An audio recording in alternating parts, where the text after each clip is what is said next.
Hello everyone, I am Purushottam Vishwakarma and today we are going to study the second chapter in history, Nationalism in India. I would like to remind you the recent syllabus of history, class 10th, according to CBSE for the session 2021.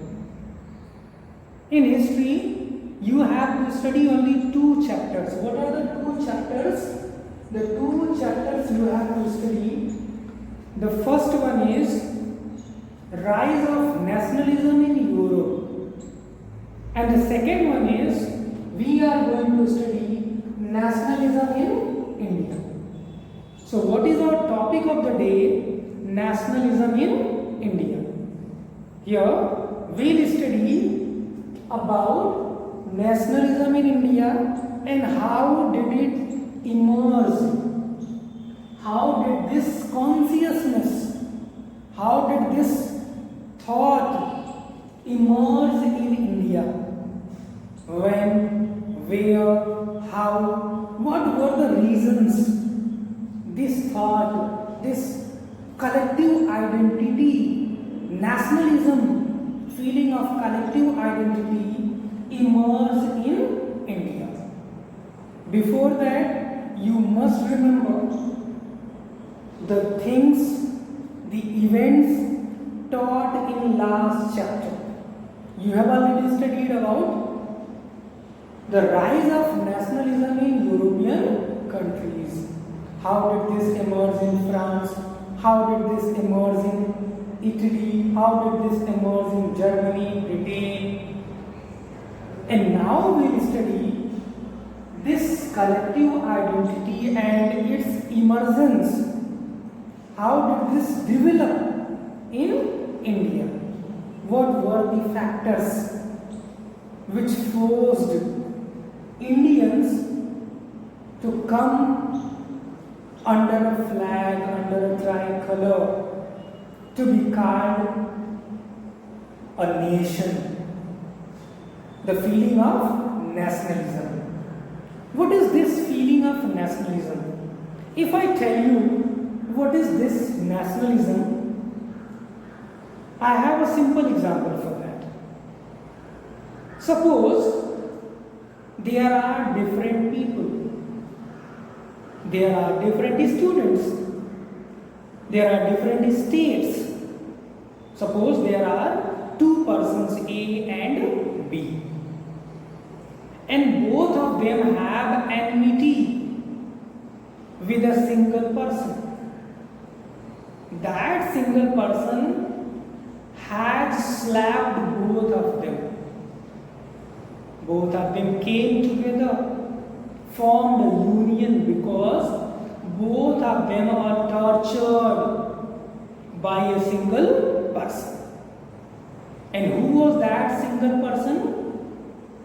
Britishers, British people, because we were the colony of Europeans, European forces like British, French, Dutches, and above all there were British who tortured us a lot.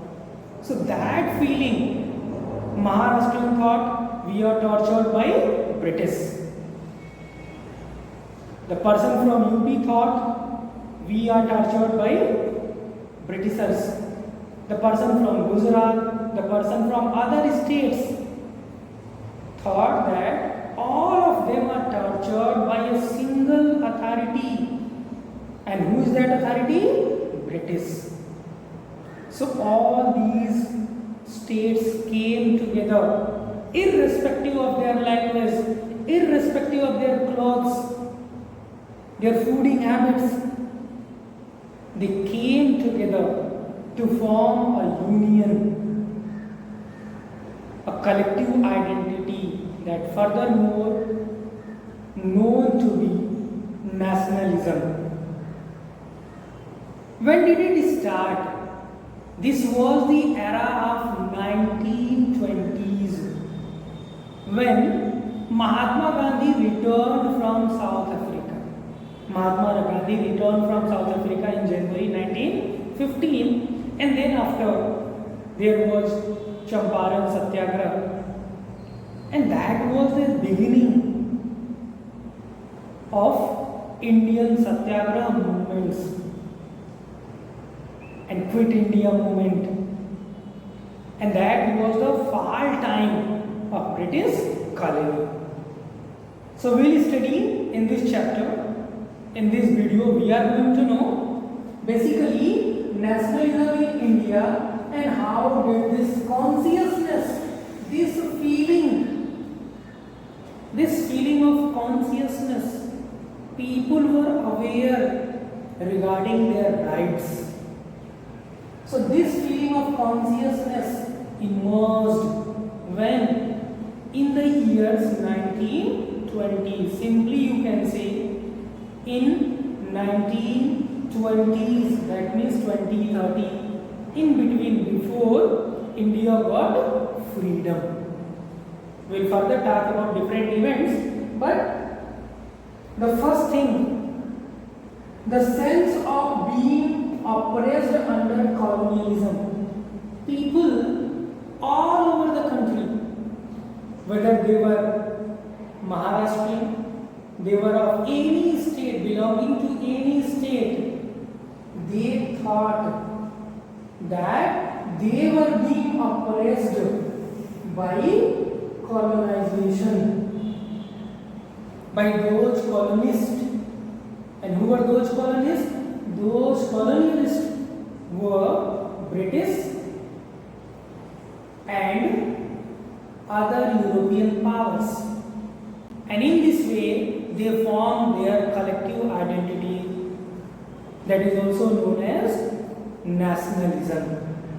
So in this way, there was the beginning of nationalism in India. The Congress under Mahatma Gandhi tried to force these groups, although these groups could not be put together without any conflict. They were of different opinions. Their opinions were different. They thought differently. That is why it was not easy for anyone to keep all of them under a flag, under any roof. It was very tough task. And who did so? The Congress under Mahatma Gandhi. Basically, Mahatma Gandhi did so to keep all those different groups together. Mahatma Gandhi put all those groups, all these groups together. Furthermore, the story from 1920s, as I told you in the beginning itself, what we are going to study? We are going to study about 1920s. Here, we are going to study about this story from 1920s. What happened 1920s onward, especially 1990. The non-cooperation movement. So basically, we will study in this chapter two movements, the non-cooperation movement and civil disobedience movement.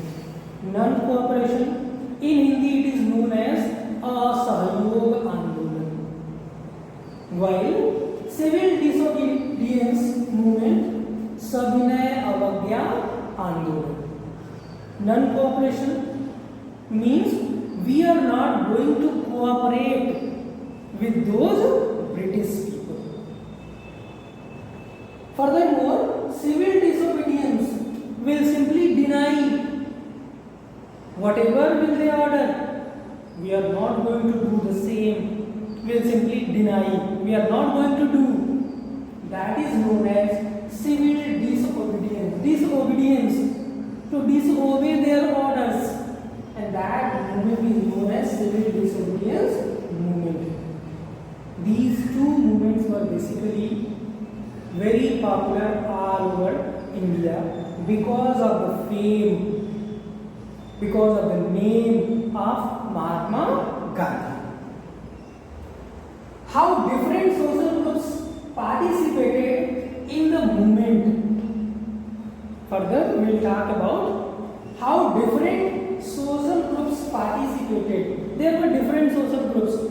There were students, there were teachers, there were lawyers, there were different societal people from different society, and all of them have their different notions regarding their feeling of nationalism. All of them wanted freedom, but the problem was that no one was ready to help others. It was very difficult to put all of them together, to form a union, to keep them under a roof, under a flag, that is tricolor. How different social groups participated in the movement. Different social groups participated according to their own interest, own selfishness. They were there because of their different interests. And how nationalism emerged. So in this video, we will basically talk about how this idea nationalism emerged. I have told you with example how this feeling emerged, how this feeling of nationalism emerged. All of those groups thought they were tortured, they were oppressed by British people. So they came together. They came under a roof, under a tricolor, and they decided to collect themselves. They made a collective identity. In this way, this feeling emerged. This idea of nationalism emerged.